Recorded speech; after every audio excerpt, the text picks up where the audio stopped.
Hello दोस्तों, आपका स्वागत है हमारे चैनल फ्लाई आई इंस्टीट्यूट में। और आज हम पढ़ने जा रहे हैं नंबर सिस्टम यानी संख्या। ठीक है, तो आज मैं आपको बताऊंगा संख्याओं के बारे में कि कितने तरह की संख्याएं होती हैं, कौन कौन सी संख्याएं होती हैं। ये संख्याएं बेसिकली अगर मैं आपको बताऊं छठी, सातवीं, आठवीं, नौवीं, यहाँ तक कि 10वीं क्लास के अंदर भी संख्याओं के बारे में पहला चैप्टर नॉर्मली होता ही होता है। तो ये जो नंबर्स होते हैं ये आपको पता होना चाहिए, क्योंकि हमारी जब गिनती की अगर हम बात करें तो शुरुआती नंबर से होती है। मैथ की अगर हम बात करें तो जो मैथ जो हम बात कर रहे हैं उसके अंदर नंबर्स जो होते हैं वो बहुत इंपॉर्टेंट होते हैं। तो आपको नंबर्स के बारे में पता होना बहुत ज़रूरी है। तो आइए आज स्टार्ट करते हैं नंबर सिस्टम। ओके, तो सबसे पहले अगर हम बात करें प्राकृत संख्या की, तो प्राकृत संख्या होती क्या है। तो नॉर्मली अगर आप जानते हैं कि कभी भी जब गिनती की शुरुआत हुई थी तो ये प्राकृत संख्या से हुई थी, यानी कि पहले गिनती जो शुरू हुई थी वो प्राकृत संख्या से ही शुरू हुई थी। यानी जो मैथ की अगर हम कहें, जो मैथ का जन्म हुआ था वो प्राकृतिक संख्या यानी नेचुरल नंबर से हुआ था। तो ये कौन कौन से नेचुरल नंबर होते हैं। तो नेचुरल नंबर होते हैं जो नेचुरली बोले जाते हैं। जैसे मैं आपको बताता हूँ कि अगर आपसे अगर आप किसी को बोले कि भाई काउंटिंग सुनो, तो स्टार्टिंग कहाँ से करता है 1 2 3 4 5। तो बस यही हमारे नेचुरल नंबर होते हैं। तो 1 2 3 4 5 6 7 8 9, ये इस तरह के हमारे नेचुरल नंबर होते हैं। ठीक है, बेसिकली नॉर्मली यही हमारे नेचुरल नंबर होते हैं। यानी गिनती की शुरुआत हुई थी तो 1 से लेकर 9 तक की गिनती की शुरुआत हुई। फिर सोचा गया कि गिनती को आगे बढ़ाते हैं, तो गिनती को आगे कैसे बढ़ाएं ये चीज़ सोची जा रही थी। तो एक मैथमेटिशियन थे, इनका नाम था आर्यभट्ट। तो आर्यभट्ट जो थे उन्होंने क्या किया, उन्होंने गिनती के लिए एक ऐसी संख्या दी जिससे गिनती आगे बढ़ी, जिसको हम कहते हैं ज़ीरो। यानी कि ज़ीरो की अगर हम कहें ज़ीरो के जन्मदाता कौन है या ज़ीरो की शुरुआत किसने करी, तो वो है आर्यभट्ट। तो आइए हम जानते हैं इसके आगे। सेकंड नंबर पे आती है हमारी पूर्ण संख्या। पूर्ण संख्या यानी होल नंबर। होल नंबर, तो ये होल नंबर क्या होते हैं, यानी कि इस नंबर के आने के बाद हमारी गिनती जो है वो पूरी तरह से कंप्लीट होगी। अब हम गिनती किसी भी हद तक ले जा सकते हैं जहाँ पर गिनती का कोई अंत नहीं होता। तो शुरुआत हम करते हैं इसकी ज़ीरो से। तो यहाँ से ज़ीरो आ गया। इस ज़ीरो ने जो है वो मैथ को पूरी तरह से बदल दिया। क्यों? क्योंकि ये गिनती फिर आगे जाने लगी, यानी 10 11 12 इस तरह से गिनती होने लगी, अगर मैं आपको बताऊं तो नॉर्मली।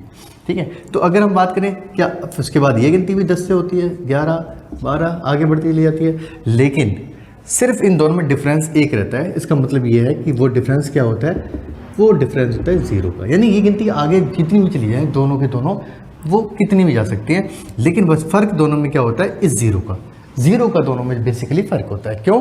क्योंकि जो ज़ीरो होता है वो पूर्ण संख्या में होता है, प्राकृतिक संख्या में नहीं होता। इसका मतलब क्या है? इसका मतलब ये है कि सारी की सारी जो प्राकृतिक संख्या है वो तो पूर्ण संख्या होती है, लेकिन सारी की सारी पूर्ण संख्या प्राकृतिक संख्या नहीं होती। यानी कि अगर मैं आपको बात कहूँ तो all natural number is whole number, but not all whole number is natural number. ठीक है, यानी कि सारे के सारे जो नेचुरल नंबर है वो तो होल नंबर होते हैं, लेकिन जो सारे होल नंबर है वो नेचुरल नंबर नहीं होते। क्यों? क्योंकि जो ज़ीरो है वो एक होल नंबर है, वो नेचुरल नहीं है। ठीक है, आइए इसके आगे शुरू करते हैं तीसरा पॉइंट। तो तीसरे होती है इवन नंबर। ये इवन नंबर क्या होते हैं आइए जानते हैं इसके बारे में। इसको हम कहते हैं सम संख्या। सम संख्या, तो ये क्या होती है नॉर्मली अगर मैं आपको कहूँ तो ये जोड़े वाली संख्या होती है। जोड़े वाली मतलब जो 2 से भाग हो जाए, यानी 2 से डिवाइड हो जाए, यानी जिसके 2 जो है जिसका एक फैक्टर होता है, यानी गुणनखंड हो, वो सारे के सारे हमारे सम संख्या यानी कि इवन नंबर होते हैं। ठीक है, तो आइए जानते हैं कौन कौन से इवन नंबर होते हैं। तो बेटा ये होते हैं हमारे 2 4 6 8 10, इस तरह से जितने भी जोड़े वाली संख्याएँ हैं, ये जो 2 से डिवाइड हो जाती है, 2 से भाग हो जाती है, वो सारी की सारी हमारी इवन नंबर है। ठीक है, तो आइए इससे आगे जानते हैं हम ऑड नंबर क्या होता है। इसका नेक्स्ट पॉइंट है ऑड नंबर। तो ऑड नंबर क्या होते हैं, यानी कि विषम संख्या। विषम संख्या क्या होती है? तो बेसिकली बेटा जो विषम संख्या होती है वो ऐसी संख्या होती हैं जो जोड़े वाली नहीं होती हैं, यानी जिनका पेयर्स आप नहीं बना सकते। ठीक है, यानी लाइक जो 2 से डिवाइड नहीं होती, यानी 2 से हम उसको डिवाइड नहीं कर सकते। जैसे 1 3 5 इस तरह के जो नंबर्स होते हैं ये सारे के सारे हमारे कौन से होते हैं, ऑड नंबर। ठीक है, तो शुरू करते हैं 1 3 5 7 9 11 13 15, इस तरह से ये नंबर आगे आप ले जा सकते हो। ठीक है, तो वैसे बेसिकली अगर मैं आपको एक बात बताऊं तो आप लोग ज़्यादातर कंचों के बारे में तो जानते होंगे, कंचे गोली जो बच्चे वगैरह खेलते हैं, ठीक है, तो उनके बारे में तो आप जानते होंगे। हम उसी से ही अगर इस कंसेप्ट को कंपेयर करें तो अगर मैं आपको कहूँ कि जो झोट होते हैं यानी यानी जोड़े, जो दो के जोड़े होते हैं वो झोट होते हैं, तो वो हमारे इवन नंबर होते हैं। और जो कल्ली होती है कल्ली, आई नो कि आपको पता होगा कल्ली क्या होती है। तो कल्ली वो संख्या होती हैं जो जोड़े वाली नहीं होती हैं, ठीक है, जैसे 1, 3, 5, 7 ये सारी हमारी, इस तरह से भी आप याद रख सकते हो। आइए अगले नंबर्स पे बढ़ते हैं। एक होता है पूर्णांक, एक क्या होता है पूर्णांक। पूर्णांक को कहते हैं हम इंटीजर्स। ये इंटीजर्स क्या होते हैं पूर्णांक यानी इंटीजर्स होते क्या है इंटीजर्स। आपने कई बार सुना होगा इंटीजर, पूर्णांक। ये क्या होते हैं ये, तो मैं आपको आज बताने जा रहा हूँ कि ये पूर्णांक होते क्या। देखिए कोई सी भी संख्या आप इनमें से उठा लीजिए तो वो पूर्णांक होती है। इसका मतलब ये बेटा कि अगर हम एक थैला लें उसके अंदर ये सारे नंबर्स डाल दें, नेचुरल भी और होल भी और इवन भी ऑड भी, ये सारे नंबर अगर हम डाल दें तो उसके बाद उस थैले को अच्छे से मिलाते हैं, उनमें से कोई भी नंबर्स अगर हम निकालेंगे वो हमारा पूर्णांक होता है, यानी कि इंटीजर्स होता है, ठीक है। दूसरे हिसाब से अगर मैं समझाऊँ, आपने नंबर लाइन तो देखी होगी बेटा, इस नंबर लाइन पे जो ये संख्याएं लिखी होती हैं, आप जानते हो यहाँ बीच में जीरो होता है, ये जो जीरो होता है इसके इधर सारे के सारे पॉजिटिव इंटीजर्स होते हैं, इधर नेगेटिव इंटीजर्स होते हैं, ठीक है, यानी ये नंबर्स होते हैं नॉर्मली, ये प्लस वाले होते हैं, ये माइनस वाले होते हैं, मुझे इतना आपको ध्यान रखना है, ठीक है। जीरो की अगर बात करें बेटा, जीरो ना तो प्लस होता है, ना ही प्लस वाला होता है, ना ही माइनस वाला होता है। क्यों? क्योंकि जीरो एक ऐसी संख्या है कि अगर आप जीरो को किसी में प्लस करो तो कोई इफेक्ट नहीं पड़ेगा, और अगर किसी में से जीरो माइनस कर दो तो भी कोई इफेक्ट नहीं पड़ेगा। इसलिए बेटा जीरो को ना तो प्लस वाला बोलते हैं ना माइनस वाला बोलते हैं। खैर हम आगे बढ़ते हैं बेटा पॉजिटिव धनात्मक, यानी अगर जो पूर्णांक यानी इंटीजर्स इनको हम दो हिस्सों में बांट देते हैं, एक होता है पॉजिटिव, एक होता है नेगेटिव। बात करते हैं पॉजिटिव की, तो बेटा पॉजिटिव संख्याएं वही संख्याएं होती हैं जो इधर वाली होती हैं, सारी पॉजिटिव इंटीजर्स होते हैं, नहीं धनात्मक संख्याएं होती हैं या पूर्णांक होते हैं, तो ये हमारे पॉजिटिव हुए। बात करते हैं नेगेटिव की, नेगेटिव बेटा हमारे होते हैं ऋणात्मक, तो ये मैं आपको लिखवा रहा हूँ ऋणात्मक का मतलब माइनस वाले, जैसे -1, ठीक है, -1, -2, -3, -4, -5, इस तरह से माइनस, इनके आगे माइनस आ जाता है, इसलिए ये नेगेटिव हो जाते हैं, ठीक है। ओके बेटा, अब आपको इतनी बात समझ में आ गई। अब मैं पढ़ता हूँ आगे अगली संख्याओं की तरफ, क्योंकि ये तो नॉर्मली बेसिक चीज़ें जो आपने बहुत छोटी क्लास में सुनी भी होंगी और समझी भी होंगी। हम थोड़ा सा स्टैंडर्ड उठाते हैं और आते हैं अगले क्वेश्चनों के ऊपर।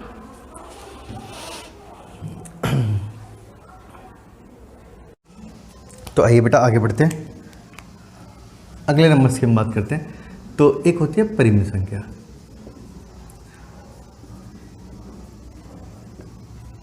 परिमित संख्या यानी रैशनल नंबर।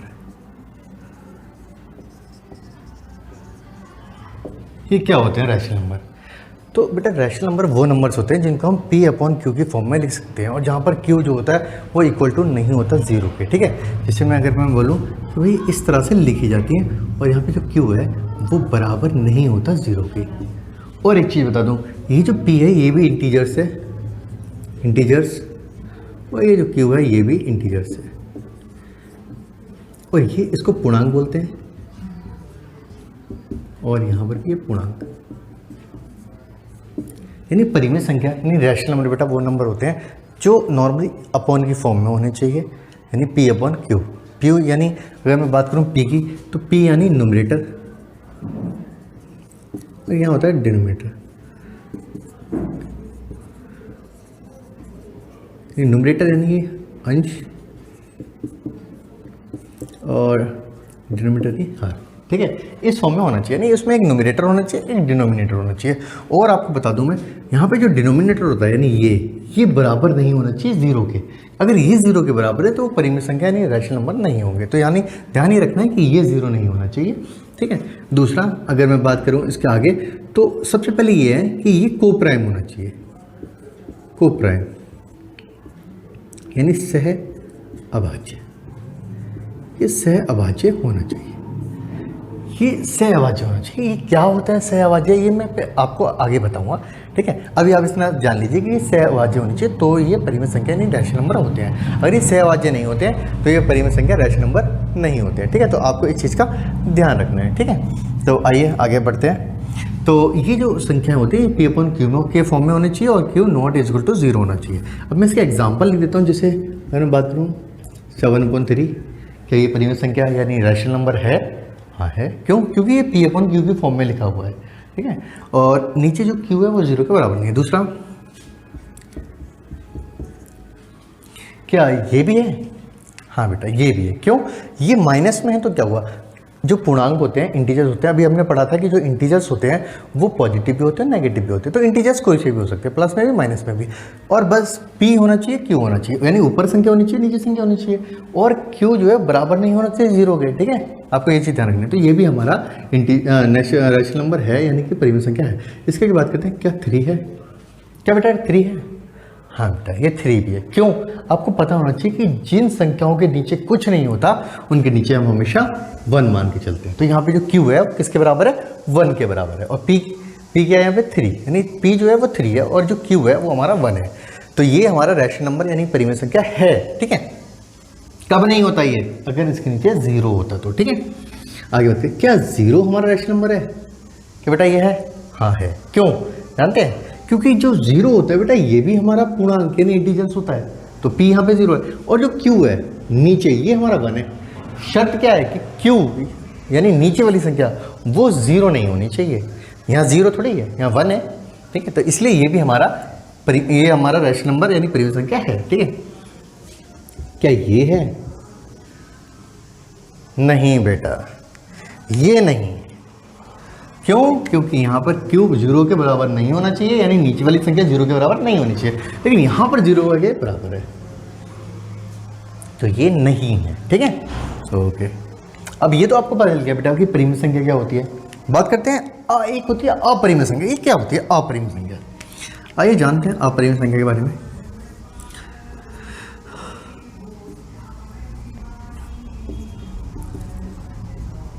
यानी इर्रेशनल नंबर।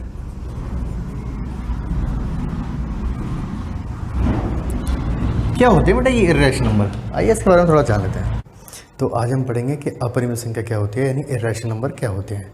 तो सबसे पहले मैं आपको बता दूं कि इर्रेशनल नंबर यानी अपरिमेय संख्या वो संख्याएं या वो नंबर्स होते हैं जो रैशनल नहीं होते, यानी जो परिमेय नहीं होते। ठीक है, तो कौन कौन से हैं जो परिमेय नहीं होते? मैंने आपको बताया था कि परिमेय संख्या कौन सी संख्या होती हैं, यानी रैशनल नंबर कौन से होते हैं, लास्ट क्लास के अंदर मैंने आपको बता दिया था। ठीक है, तो सबसे पहले अगर मैं दोबारा से एक बार रिवाइज करता हूँ, जो अपने p/q की फॉर्म में लिखे जा सकते हैं वो हमारे रैशनल नंबर यानी परिमेय संख्याएं होती हैं। मतलब p हमारा इंटीजर्स होना चाहिए और q हमारा वो भी इंटीजर्स होना चाहिए।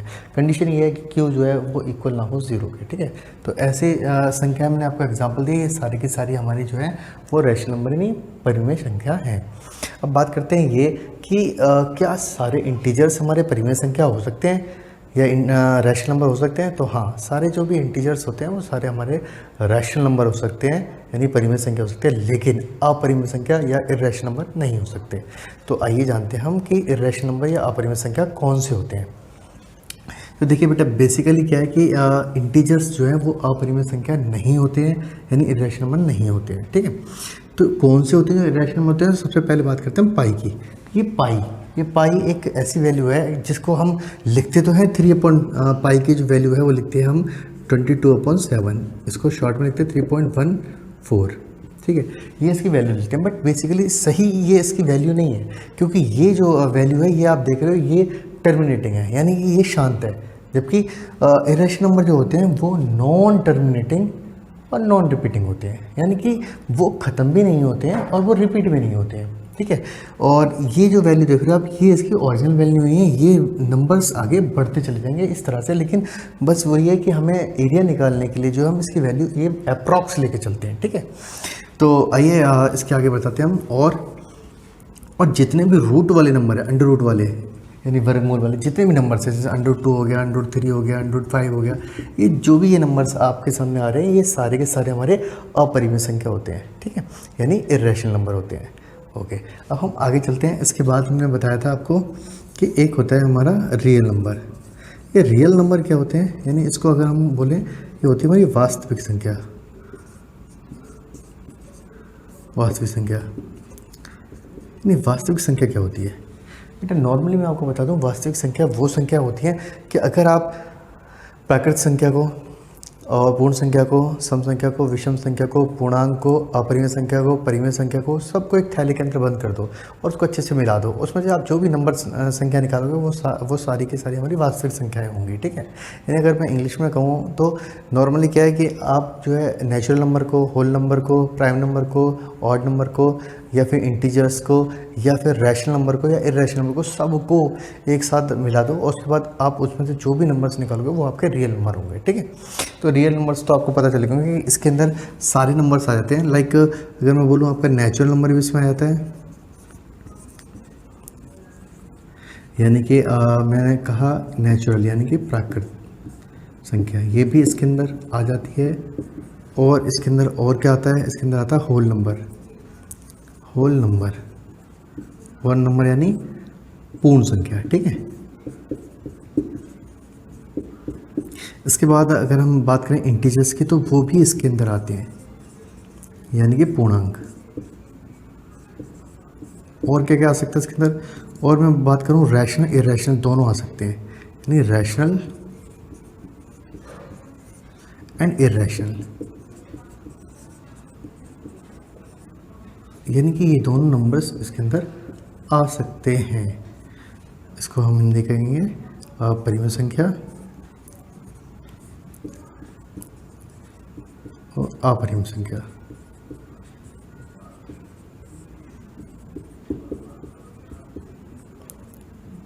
ओके, तो मैंने आपको बता दिया कि नंबर्स कितने तरह के होते हैं। तो नॉर्मली नंबर्स जो हम पढ़ते हैं वो इसी तरह के होते हैं जो आपके सामने हैं, ठीक है।